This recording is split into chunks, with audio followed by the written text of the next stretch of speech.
an tambayi manzon Allah aka ce me za mu yawaita yi a goman ƙarshe na Ramadan, ka ba mu addu'a ga yawa jini na shige wanda kawai in an yi shi kenan bukata zai biya. Annabi ya ce bakin mutum kar ya rabu da Allahumma innaka afuwun tuhibbul afwa fa'fu anna, Allahumma innaka afuwun tuhibbul afwa fa'fu anna, Allahumma innaka afuwun tuhibbul afwa fa'fu anna.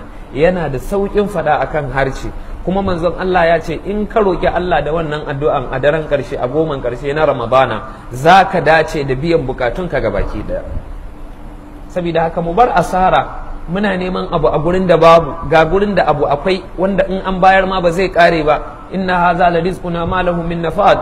Mu bar asara muna yaudaran kanmu akan abin da ba yi da tabbas. Kila mu gama tarawan ma idan mun samu gobe wani ya zo shi zai rike, wani ya kwace, wani ya gada. qalilun naf'uhu lil wajidihi wa ma wajada al qalila min al mata'i wa maskanuhu aridun duna kaisin talabbasa baina anyabis sibai.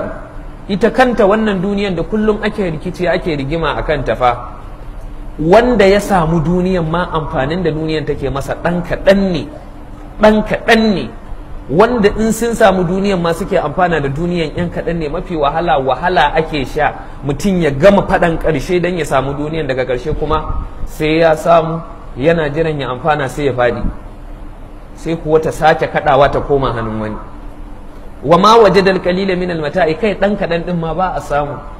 Duk wanda kake ganin na jin daɗi dan yana da duniya, wallahi imanin ka yafi daɗin da yake ji